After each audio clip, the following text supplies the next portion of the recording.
Please मेरी help करो, मुझे इससे बचा लो। कोमल डरते हुए अज़ात को देखकर बोली। अज़ात ने अब्बास की तरफ देखा तो उसके पैरों के नीचे से ज़मीन निकल गई। न जाने अब अज़ात क्या समझ बैठे कि वो उसकी बहन के साथ क्या कर रहा था। कोमल, वो अब्बास है तुम्हारा फ्रेंड, इससे मत डरो। अज़ात कोमल को दोनों बाजू से थाम कर इसे समझाने लगा। अब्बास को थोड़ा इत्मीनान हुआ, मगर वो अभी भी इन दोनों को हैरत से देख रहा था। झूठ बोल रहे हो तुम, मिले हुए हो इसके साथ। इस दिन भी तो दो लोग थे, तुम दोनों ही मिलकर मुझे। कोमल चीखती हुई इससे पहले अपना जुमला मुकम्मल करती। कोमल, बस करो, असहात हूँ मैं तुम्हारा भाई, होश में आओ।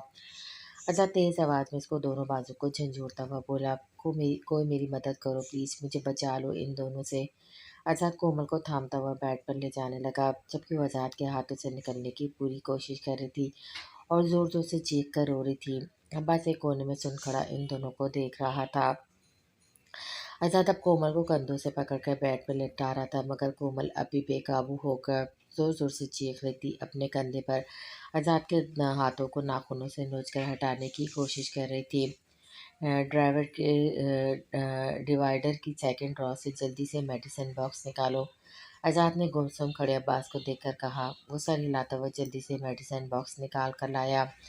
कोमल जोर जोर से चीख कर बेड पर अपनी एड़ियां रगड़ रही थी, जबकि घर में मौजूद मुलाजिम घर कमरे से बाहर ही खड़े थे। इस वक्त किसी को भी कमरे के अंदर आने की इजाज़त नहीं थी, सिवाय कौसर के। कौसर न जाने इतनी देर से कहाँ गायब थी। वो फ़ौरन न जाने कहाँ से भागती हुई रूम के अंदर आई और जल्दी से सिरिंज निकाल कर इंजेक्शन में भरने लगी। अब्बास ने आगे बढ़कर कोमल के पाँव पकड़ने चाहे, क्योंकि वो अपना पूरा जोर लगाकर उठने की कोशिश कर रही थी। आज़ाद ने इसको मुश्किल से ही काबू किया हुआ था। नहीं अब्बास, इसके पाँव मत पकड़ना, वो और ज़्यादा बेकाबू हो जाएगी। आज़ाद अब्बास का इरादा भाँपकर फ़ौरन बोला। अब्बास पीछे होकर खड़ा हो गया। अब कौसर कोमल को इंजेक्शन लगा रही थी। शायद कोमल का माजी बहुत भयानक था। अब्बास को एकदम दिया याद आ गई। वो अब नम आँखों से कोमल को देख रहा था, जिसकी वजह से अब हरकत होना बंद हो गई थी। शायद इंजेक्शन का कमाल था। आज़ाद कोमल पर कंफर्ट डालता हुआ अब्बास के पास आया। आओ मेरे रूम में चलते हैं, 3 से 4 घंटे बाद कोमल नॉर्मल हो जाएगी। आज़ाद बोलता हुआ कोमल के कमरे से बाहर निकल गया। अब्बास भी इसके पीछे आज़ाद के कमरे में पहुंचा। अब्बास को इस वक्त ऑफिस जाना था, मगर वो ऑफिस को भूलकर आज़ाद के कमरे में मौजूद सोफे पर बैठा और मुसलसल कोमल के बारे में सोच रहा था। आज़ाद इसे सोचने में गुम छोड़कर अपना ड्रेस लेता हुआ चेंज करने चला गया, क्योंकि इसे भी ऑफिस निकलना था। कोमल के बारे में सोच रहे हो तुम अभी तक? आज़ाद चेंज करके वापस रूम में आया तो सोचने में गुम अब्बास से पूछने लगा। अब्बास खामोशी से आज़ाद की तरफ देखने लगा। इसमें अब की बार हिम्मत नहीं थी कि वह आज़ाद से पूछता आखिर कोमल को क्या हुआ है। आज वो खुद बहुत कुछ समझ चुका था। एक दिन तुमने मुझसे पूछा था कि कोमल के साथ क्या हुआ है। आज़ाद इसे खामोश देखकर दोबारा बोला और साथ ही अपने शूज़ पहनने लगा।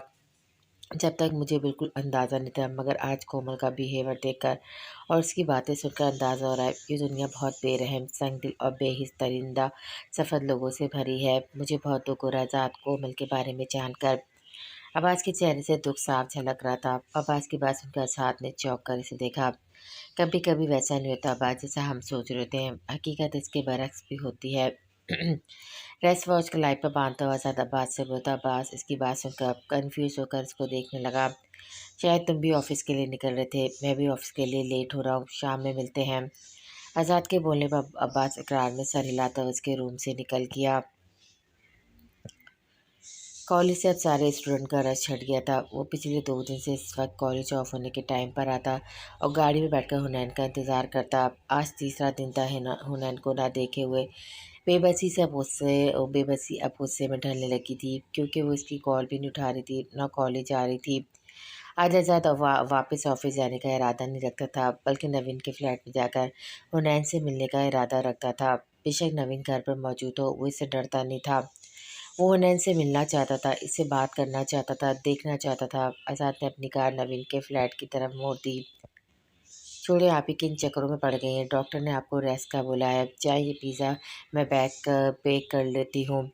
हुनैन किचन में आई तो नवीन को पिज़्ज़ा का सामान फैलाया मसरूफ़ अंदाज में देखकर बोली। हुनैन को नवीन के हाथ का पिज़्ज़ा बेहद पसंद था। अक्सर वो छुट्टी वाले दिन नवीन से फरमाइश करके पिज़्ज़ा बनवाती, मगर इस बार नवीन की कंडीशन को देखकर इसे किचन से जाने का कहने लगी। तुम्हें पसंद है ना मेरे हाथ का पिज़्ज़ा, इसलिए बना रही हूँ। मालूम नहीं वापस पिंडी से तुम्हारे कितने दिनों बाद आना हो। नवीन उदासी से मुस्कुराती हुई बोली और बिखरा हुआ सामान समेटने लगी। अगर इसे आज़ाद का खतरा नहीं होता तो वो अपनी बहन को अपने से कभी भी दूर नहीं करती। अगर इतनी उदासी हो रही तो फिर भेज रही हैं मुझे। अभी मैं आपकी बात का एहतराम करते हुए पिंडी तो जा रही हूँ, मगर इसके बदले में एक बात आपको मेरी बात मानना पड़ेगी। हुनैन नवीन की जानिब देखते हुए कहने लगी। और वो क्या बात है? नवीन दोनों हाथ सीने से बांधते हुए हुनैन की तरफ देख कर पूछने लगी।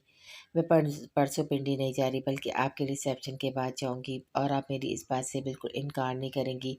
मेरी एक ही बहन है, मैं इसकी खुशी में शरीक हुए बगैर हरगिज़ नहीं जाने वाली। हुनैन सीरियस होकर बोली तो नवीन मुस्कुरा दी। कल रात मैं ही से शहनवाज ने अपने वजिया से होने वाली गुफ्तगू के मुतालिक बताया था। अब वो 4 दिन बाद एक बड़े पैमाने पर दावत रखने का इरादा रखता था, जिसमें दोस्त, अहबाब और करीबी रिश्तेदार की मौजूदगी में अपने और नवीन के रिश्ते को मंजर आम पर ला सके। और इसी दिन वो नवीन को अपने साथ अपने घर लाने का इरादा रखता था। नवीन इस बात को लेकर कल रात से बहुत खुश थी। छोटी तो तुम शुरू से इमोशनल डायलॉग्स बोलकर मुझसे अपनी हर बात मनवाती हो, ये कोई अच्छी बात नहीं है। नवीन इसे देखती हुई कहने लगी, जबकि अंदर से कहीं भी वो भी यही चाहती थी कि इसके स्पेशल डे पे इसकी बहन भी इसके सामने मौजूद हो। इमोशनल डायलॉग्स ना बोलूँ तो आपने मानना भी कब है। खैर आज शाम में भी आपके साथ शॉपिंग पे जा रही हूँ, ताकि अपने लिए रिसेप्शन पार्टी का अच्छा सा ड्रेस ले सकूँ। उन्होंने स्माइल देती हुई बोली, जिस पर नवीन मुस्कुरा दी। आज शाम नवीन अपने लिए इवेंट के हिसाब से ड्रेस लेने का इरादा रखती थी। शाहनवाज ने खुद तो आने का मना कर दिया था, अलबत्ता एक भारी अमाउंट इसके अकाउंट में ज़रूर ट्रांसफ़र करवा दी थी, ताकि वो अच्छी तरह अपनी शॉपिंग कर ले। अभी वो दोनों किचन में बातों बातों में मसरूफ़ थी, तब डोर बेल बजी। मेड आ गई, मैं दरवाज़ा खुल कर आती हूँ। नवीन हुनैन को बोलती किचन से निकल गई, जबकि हुनैन पिज़्ज़े की ट्रे ओवन में रखने लगी। तुम्हारी हिम्मत कैसी हुई मेरे घर दाखिल होने की? नवीन ने जैसे ज़रा सा दरवाज़ा खोला, अचानक आने वाला पूरा दरवाज़ा खोलकर फ्लैट के अंदर दाखिल हुआ। पहले तो नवीन परेशान हुई, मगर फिर आज़ाद की हरकत देखकर वो गुस्से से इसके पीछे आती हुई बोली, हनी को बुलाओ, मुझे इससे बात करनी है। हनी? आज़ाद नवीन की बात को इग्नोर करता हुआ संजीदगी से बोला, साथ ही हुनैन के बेडरूम की सिमत देखकर इसका नाम भी पुकारा। तो हुनैन जो कि किचन में मौजूद थी, आज़ाद की आवाज़ सुनकर किचन से निकल कर आई। हैरत से उसे देखती हुई बोली। आज़ाद ने पीछे मुड़कर किचन के दरवाजे पर हुनैन को देखा। इसके चेहरे पे छाई बेजारी ख़त्म हुई, आंखों में नरम तासुर उभरा। वो अपने सामने खड़ी हुनैन को देख रहा था, और नवीन हैरत ज़दा होकर आज़ाद को देख रही थी, जबकि हुनैन बेयकीनी से इसे देख रही थी। हनी, तुम्हें इस दिन मेरी बात सुननी चाहिए थी ना, वहाँ से इस तरह नहीं आना चाहिए था। मुझे तुमसे बात करनी है। आज़ाद अब भी हुनैन को देखकर नरम लहजे में बोला। हनी, फ़ौरन अपने कमरे में जाओ। नवीन आज़ाद के लहजे का इसका अंदाज पर तशवीश ज़दा होकर हुनैन हुनैन को कहने लगी। आज़ाद ने नागवारी से नवीन की तरफ देखा। नवीन भी इसे नागवार नज़रों से ही देख रही थी। हनी, रुको, मेरी बात सुनो। हुनैन को अपने कमरे में जाता हुआ देखा आज़ाद एक बार फिर बोला, मगर इसे गुस्सा तब आया जब हुनैन ने अपने कमरे में जाकर दरवाज़ा बंद कर लिया, और वो गुस्से में लब कर बंद दरवाजे को देखने लगा। जबकि दूसरी तरफ नवीन के चेहरे पर मुस्कुराहट आ गई। मिल लिया हनी से, कर ली से बात, हो गई तसल्ली? अब फ़ौरन मेरे फ्लैट से निकलो। ये तुम्हारा ऑफिस हर किस नहीं है, ये मेरा फ्लैट है, और मेरे फ्लैट में कोई मुंह उठाकर चलाए, ये बात मुझे कतई पसंद नहीं, इसलिए आइंदा ख्याल रखना। नवीन सोफे में बैठी बहुत मगरूर अंदाज में बोलने लगी, तुम और तुम्हारी बहन दोनों ही बहुत ज़िद्दी है। अक्लमंद लोग वो होते हैं जो सामने वाले को देखकर ज़िद करें। अब तुम दोनों ही अपनी अपनी ज़िद का अंजाम भुगतोगी, तो मैं तुम्हें अच्छी तरह बताऊंगा ही, लेकिन अब तुम्हारी बहन से भी अच्छी तरह निपटूंगा। आज़ाद सोफे में बैठी हुई नवीन को देखकर बोला, इस वक्त ये लड़की से दुनिया की सबसे जहर लड़की लगी, मगर इस वक्त इसे हुनैन पर भी गुस्सा आया था। आज़ाद, 4 दिन की बात है, 4 दिन के बाद तो तुम रोज़ ही मुझे देखोगे। आफ्टर ऑल 4 दिन बाद ही मैं तुम्हारे घर जो आ रही हूँ, फिर कौन किससे निपटता है ये भी आगे जाकर देख लेंगे। क्या हुआ, मेरी बात समझ में नहीं आ रही? कन्फ्यूज़न हो रही है? प्लीज़ जाओ, जाकर अपनी मम्मा से पूछो तुम्हारे घर पे क्या क़यामत गुजर चुकी है। तुम अभी तक लाइल्म हो। यकीन मानो इस वक्त तुम्हें बच्चे के पास होना चाहिए इसके आंसू पोंछने के लिए। नवीन इसको देखकर हमदराना रवैया अख्तियार करती हुई बोली। आज़ाद खामोशी से नवीन को देख रहा। इसकी बातें आज़ाद का दिमाग खौला रही थी। जब वो ऑफिस के बजाय अपने घर जाने के लिए निकल गया, यानी डैड ने नवीन से शादी कर ली है, जब भी वो घर आने के बाद इतनी बेखौफ़ी, इतने कॉन्फिडेंस से बोल रही हैं। अगर ऐसी बात है तो मैं इसे अपने घर में टिकने नहीं दूँगा, बल्कि मैं इसे डैड की ज़िंदगी से भी दूर फेंक दूँगा। नवीन मिर्ज़ा, मैं तुम्हें बख्शूँगा नहीं, अब तुम सही मानों में पछताओगी। आज़ाद ड्राइविंग करता हुआ मुसलसल सोच रहा था। अब इसे शाहनवाज़ के पास जाना था, इससे सवाल करने थे। कौसर, कोमल की तबीयत कैसी है? अब्बास शाम में ऑफिस से घर आया तो तखनों को कोमल की तबीयत पूछने इसकी तरफ चला गया। सुबह से तो काफ़ी बेहतर है, कोमी बीबी अब पहचान भी रही हैं, पर सुबह से खामोश हैं, किसी से बात नहीं कर रही। कौसर अब्बास को कोमल की कंडीशन बताने लगी। चलो कोई बात नहीं, कोमी बीबी को मैं देख लेता हूँ, आखिर क्यों उनकी बैटरी लो है सुबह से। अब्बास कौसर से बोलता हुआ कोमल के रूम में आया। वो अपने बेड पे टेडी गोद में लिए बैठी थी, तो कोमी बीवी टेडी के साथ बैठी हैं। इस टेडी से अपने फ्रेंड को नहीं मिलवाओगी कोमी? अब्बास कोमल के पास आया, इसकी आंखों में अपने लिए शहनासाई की झलक देकर बेड पर इसके सामने बैठ गया। ये किसी से नहीं मिलता, ना किसी से बात करता है, सिर्फ कोमी के सारे से सीक्रेट सुनता है क्योंकि इसके कान बहुत बड़े हैं। किसी दूसरे से सीक्रेट शेयर नहीं करता क्योंकि इसके पास ज़बान नहीं है। ये टेडी नहीं है, कोमी का बहुत अच्छा फ्रेंड है। अब्बास ने नोट किया, वो आज मामूल से हटकर काफ़ी सीरियस थी। अब्बास इस डैडी से ज़्यादा अच्छा फ्रेंड साबित हो सकता है। बेशक इसके कान बड़े नहीं, मगर वो कौमी के सारे सीक्रेट आसानी से न सिर्फ सुन सकता है, बल्कि ज़बान होते हुए भी वो कभी कौमी के सीक्रेट किसी से शेयर नहीं कर सकता, क्योंकि अब्बास कौमी का बहुत अच्छा फ्रेंड है। अब्बास कोमल को देखता हुआ संजीदगी से बोला, फिर कौमी जो बात अब्बास से कहेगी, अब्बास वो मानेगा? कोमल अब्बास को देखती हुई पूछने लगी, अब्बास कौमी बीबी की हर बात मानेगा? अब्बास को कोमल का चेहरा देखा, इस पर बहुत तरस आया। इसका दिल बहलाने की खातिर वो बोला, इस टैडी का शोल्डर बहुत छोटा है, कौमी इस पर अपना सर नहीं रख सकती क्या? कौमी अब्बास के शोल्डर पर अपना सर रख के थोड़ा सा रो ले। कोमल गोद में मौजूद टैडी को फेंक कर अचानक अब्बास के करीब आई और उसके कंधे पर सर रख के रोने लगी। अब्बास इसकी हरकत पे थोड़ा सा परेशान हुआ, इसे समझ नहीं आया वो क्या करे, मगर अब्बास ने इसको रोने से मना नहीं किया, न पीछे हटाया। वो खामोशी से वैसे ही बैठा रहा, कोमल को रोने दिया। दिल ही दिल में क्या क्या सोचता रहता है ये छोटा बेबी। जब कोमल ने रोना बंद किया, उसके कंधे पर सर हटाया, तो अब्बास अपनी उंगली के पोरों से इसके गाल से आंसू साफ करता हुआ पूछने लगा। अब्बास इसे इस वक्त किसी छोटी बच्ची की तरह ट्रीट करने लगा। कोमी का दिल चाह रहा है वो इस घर से दूर चली जाए, कोमी को यहाँ से ले चलो प्लीज़। अब्बास कोमल की अनोखी सी फरमाइश पर ऐसे खामोशी से देखता रहा। ओके, अब रोना नहीं, मैं आंटी से परमिशन लेकर आता हूँ, फिर कोमी और इसका फ्रेंड आज बहुत सारा घूमेंगे, फिरेंगे, मगर एक वादा करो मुझसे, कभी भी कोमी अब्बास से ये नहीं कहेगी कौन अब्बास। कोमी किसी अब्बास को नहीं जानती। मालूम है सुबह जब कोमी ने अब्बास को नहीं पहचाना तो अब्बास को बहुत दुख हुआ था। कोमल अब्बास की बात सुनकर इसे ऐसे देखने लगी जैसे इसे अब्बास की बात समझ में ना आई हो। अब्बास समझ गया वो आज सुबह वाला वाकया किस्सा जहन से फरामोश कर बैठी है। अब्बास वाकई वजिया के पास कोमल को अपने साथ ले जाने की परमिशन लेने चला गया। क्यों किया आपने इस घटिया लड़की से शादी? अतः शाहनवाज के बेडरूम का दरवाज़ा खुलकर अंदर आता हुआ ज़ोर से धाड़ा, ये कौन सा तरीका है बाप से बात करने का? नवीन का नाम तमीज़ से लो। शाहनवाज जो बेड पर बैठा हुआ जिया का हाथ तमीज़ से कुछ बात कर रहा था, अचानक इस हाथ के इस तरह आने और चीखने पर खुद भी भरम हुआ। जो आपने तरीक़ाकार अपनाया, इस पर इसी तरीके से बात करना बनता है। आपके साथ रिश्ता जोड़कर वो मेरी माँ नहीं बन सकती, ना ही वो कभी मेरी माँ की जगह ले सकती है जो मैं इसका नाम तमीज़ से लूँ। क्योंकि आपने मम्मा के साथ ऐसा किया, क्योंकि आपने कोमल और मेरे साथ ऐसा जवाब दें आप मुझे। आज़ाद पहले से ज़्यादा ज़ोर से ऊँची आवाज़ में चीखा। होते कौन हो तुम मुझसे जवाब तलब करने वाले? तुम मुझसे पैदा हो, मैं तुमसे पैदा नहीं। जो यहाँ खड़े होकर मुझसे जवाब तलब करने आए हो, जो भी है जवाब देना मैं इसे दूंगा। कोई भी पूछने का हक वजिया रखती है। तुम्हारे लिए बेहतर है कि तुम इस वक्त मेरे कमरे से चले जाओ। शाहनवाज वजिया के पास से उठकर अजहार के मुकाबिल आकर खड़ा होता हुआ बोला, ये तो कन्फर्म है डैड, वो औरत यहाँ इस घर में नहीं आएगी। आप इसे लेकर खुद भी कहीं और चले जाएं। जैसे आपको हमारी परवाह नहीं, ऐसी ज़िंदगी में अब हमें आपकी भी ज़रूरत नहीं है। अज़हर शाहनवाज को देखता हुआ बोला, और जब से गुस्से उसकी आंखें सुर्ख हो रही थी क्योंकि सामने इसका बाप खड़ा था। आज़ाद इस पर चीख कर गुस्सा करके ही तो अपने दिल की का गुबार निकाल सकता था। नवीन आज से 4 दिन बाद इसी घर में आएगी और यहीं रहेगी। ये घर जितना तुम्हारा इतना ही मैं भी मालिक हूँ इस घर का। शाहनवाज अपने जवान बेटे को जताता हुआ बोला, जो कद में ऊंचा निकल कर शायद खुद को शाहनवाज का बाप समझ रहा था। ठीक है, फिर आपको अपना ये घर और नई बीवी मुबारक हो। मैं या मेरी माँ तो इस घर में नहीं रहेगी अब। अजहर शाहनवाज को बोलता हुआ वजिया को देखने लगा, जो काफ़ी देर से खामोशी से दोनों बाप बेटे को देख रही थी। तुम्हें जहाँ जाना है शौक से जाओ, वजिया तुम्हारे साथ नहीं जाएगी। शाहनवाज आज़ाद की आंखों में आंखें डालकर इसे बोला। आज़ाद शाहनवाज को कोई भी जवाब दिए बगैर चलता हुआ वजिया के पास आया। आप, मैं और कोमल अब इस घर में नहीं रहेंगे। मैं कौसर को और साजदा को भेज रहा हूँ ज़रूरत की चीज़ें और कपड़े पैकिंग करने के लिए। आज़ाद वजह के पास आकर इसे देखता हुआ बोला, आज़ाद यहाँ बैठो मेरे पास। मैं और कोमल इस घर से कहीं नहीं जाएंगे और ना ही तुम कहीं जाओगे।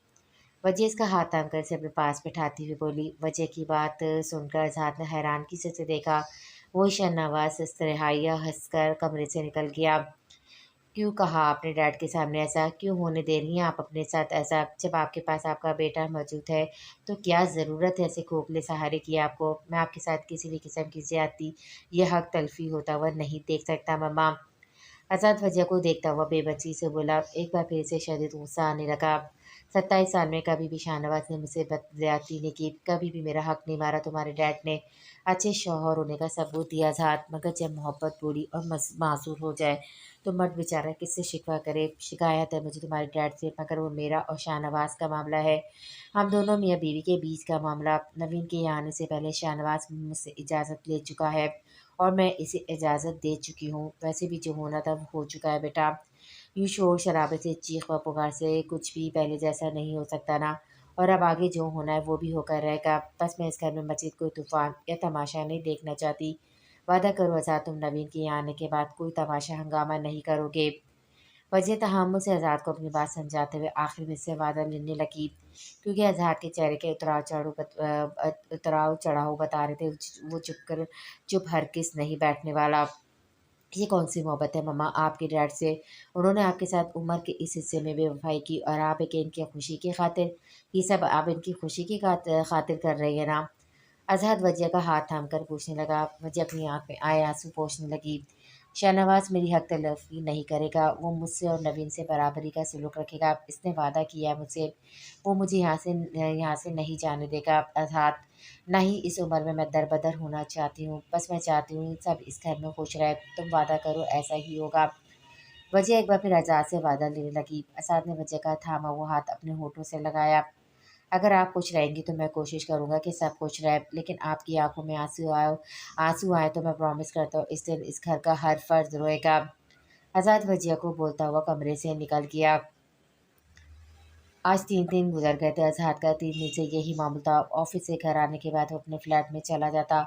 फसी और मुकर्रम के साथ 3 दिन से लगातार ड्रिंक कर रहा था। ये फ्लैट अजहर का इसी काम में इस्तेमाल होता। 3 दिन से तूने मुझे परेशान कर दिया यार। तू जिगर है अपना, वो बात बता जो तुझे रोज़ पीने पर मजबूर कर देती है। मैं तेरा दोस्त हूँ, तेरा यार, तेरा भाई, तेरी हेल्प करूँगा। बोल तुझे क्या प्रॉब्लम है, तुझे क्या चाहिए?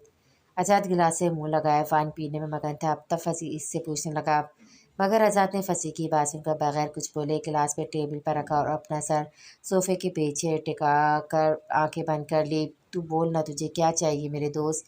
फंसी खुद भी नशे में आज़ाद का हाथ हिलाता हुआ दोबारा इससे पूछने लगा, जिस पर आज़ाद ने नशे से सुर्ख आंखें खोलकर फंसी को घूरा और फंसी का हाथ झटका अपने लिए दोबारा ड्रिंक बनाने लगा।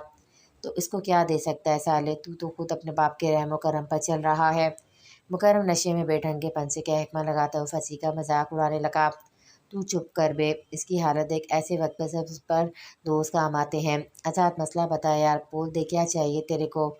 फंसी नशे में दोबारा आज़ाद से पूछने लगा। इंतकाम, इंतकाम लेना है मुझे, बदला चाहिए मेरे को। और क्या चाहिए, क्या चाहिए आज़ाद को? आज़ाद नशे में फंसी को देखता हुआ बोला, फिर सोचने लगा। अपने बाप और नवीन से इसे इंतकाम लेना है, इसके अलावा और क्या चाहिए था इसको? नशे से चोर आंखों के सामने इसका हसीन चेहरा नजर आया। हाँ हनी, वो भी चाहिए आज़ाद को।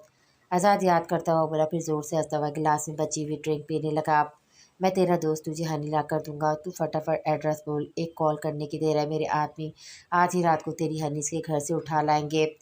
फंसी होश खोए हुए पहले ही बैठा था। जोश में आकर आज़ाद से बोला, फंसी तो देखने में जितना चीप है, इससे ज़्यादा चीप तेरी लैंग्वेज है। मत मुँह खोला कर यार मेरे सामने।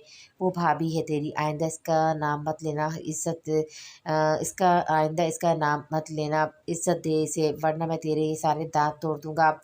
और टूटे हुए दांतों के साथ तू जितना वाहियत लगेगा ना, कोई लड़की पैसे लेकर भी तुझे मुंह नहीं लगाएगी। आज़ाद नशे की हालत में फची को वार्न करता हुआ बोला। फची अपने होठों पर उंगली रखकर खामोशी से सादतमंदी का मुजाहरा करते हुए पीछे होकर बैठ गया। आज़ाद ने अपने लिए एक और पैक बनाया। आज तुम दोनों को एक रात की बात बताता हूँ। जब मैंने इसे पहली बार देखा था तो वो पहले यहाँ आई और चिपक कर रह गए। आज़ाद अपनी कनपट्टी पे उंगली मारकर उंगली को घुमाता हुआ बोला। फिर वो अपनी उंगली दिल की तरफ ले आया। इसके बाद यहाँ, और अब वो मुझे हर जगह दिखती है यार, वो देख अभी भी सामने खड़ी है। आज़ाद अब सामने दरवाजे की तरफ उंगली से इशारा करते हुए बोला। फची और मुकर्रम दोनों बेवकूफ़ों की तरह दरवाजे की तरफ हुनैन को ढूंढने लगे। बहुत बेबसी महसूस हो रही है यार मुकर्रम, 3 दिन से मैं इसे बहुत शिद्दत से याद कर रहा हूँ मगर वो सामने नहीं आ रही। इस वक्त वो बहुत ज़्यादा नशे में था। इतना कहकर चलने के लिए कदम भी उठाता तो लड़खड़ा कर गिर पड़ता। अबे साले डरा क्यों रहा है तू? अभी तो कह रहा था कि वो दरवाजे के पास खड़ी है। फंसी नशे में बंद होती आंखें खोलकर आज़ाद को देखता हुआ पूछने लगा। नहीं समझोगे तुम दोनों, कोई भी नहीं समझेगा, कोई नहीं समझ सकता। आज़ाद इन दोनों की तरफ देखकर बोला। दोबारा सोफे के पीछे सर टेक कर अपनी आंखें बंद कर ली।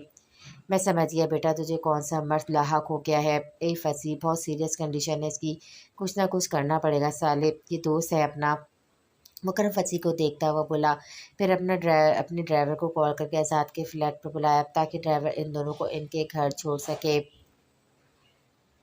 वाइट कलर की मैक्सी जिस पर सिल्वर और गोल्डन कलर का काम हुआ था, इस पर रेड कलर की लिपस्टिक लगाए वो बेहद हसीन लग रही थी। ये ड्रेस इसने नवीन के साथ जाकर 4 दिन पहले ख़ास आज के फंक्शन के लिए लिया था। आज इसने नवीन से जिद करके फर्स्ट टाइम मेकअप भी करवाया था। इस वक्त उन्हें नवीन के दोनों ही ब्यूटी सैलून में मौजूद थी। नवीन पर्पल और आसमानी कलर की मैक्सी में खुद भी बहुत प्यारी लग रही थी मगर हुनैन को देखकर बेसाख्ता इसका दिल चाहा वो अपनी बहन की नज़र उतारे।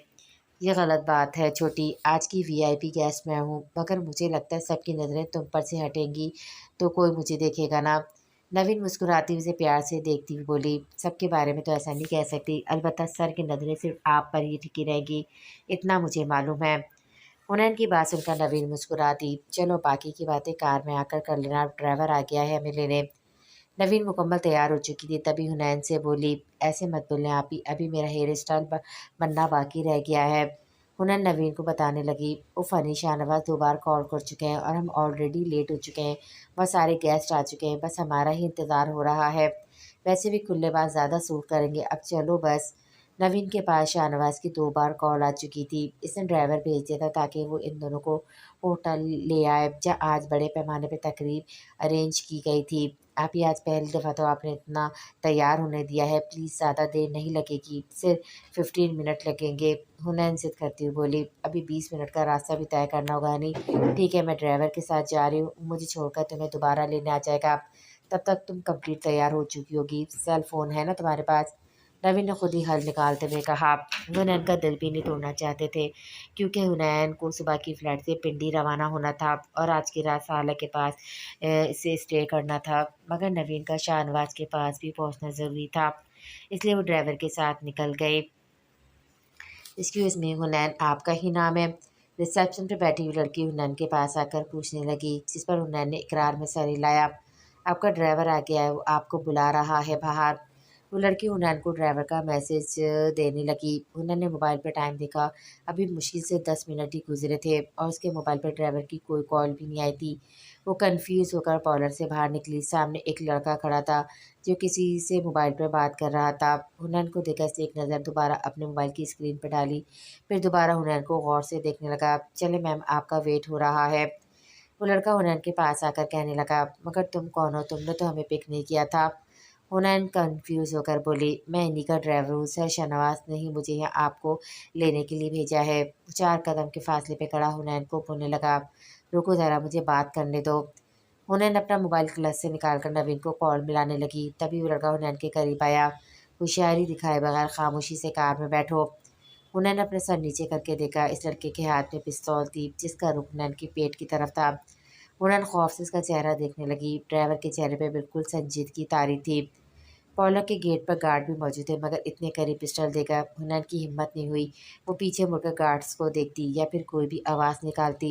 इसलिए खामोशी से चलती हुई इसकी कार की तरफ आई जिसकी तरफ इस ड्राइवर ने इशारा किया था। ड्राइवर इसके पीछे ही चल रहा था। ड्राइवर ने कार का दरवाज़ा खोला तो हुनैन अंदर बैठ गई। जैसे ही ड्राइवर ने कार की दरवाज़ा बंद किया, वो फुर्ती से दूसरी साइड का दरवाज़ा खोलकर बाहर निकलने लगी, मगर दरवाज़ा लॉक था। ज़्यादा चालाक बनने की ज़रूरत नहीं है, खामोशी से बैठी रहो। वो लड़का ड्राइविंग सीट पर बैठकर पीछे मुड़कर हुनैन को देखता हुआ कहने लगा, देखो तुम जितने पैसों के लिए काम कर रहे हो, मैं तुम्हें इससे दुगनी कीमत दूंगी, प्लीज़ मुझे जाने दो। हुनैन परेशान होकर इस लड़के को देखती हुई बोली। इस लड़के ने अपनी पॉकेट से रुमाल निकाला और हुनैन के हाथ पकड़ने से पहले इसकी नाक पर रख दिया। इसके बाद हुनैन होश व खरोश से बेगाना हो गई। ड्राइवर के मोबाइल पर कॉल आने लगी, जिसने रिसीव किया। जी सर, काम हो गया है, मैं मैडम को लेकर 15 मिनट के अंदर फ्लैट में पहुंच रहा हूँ।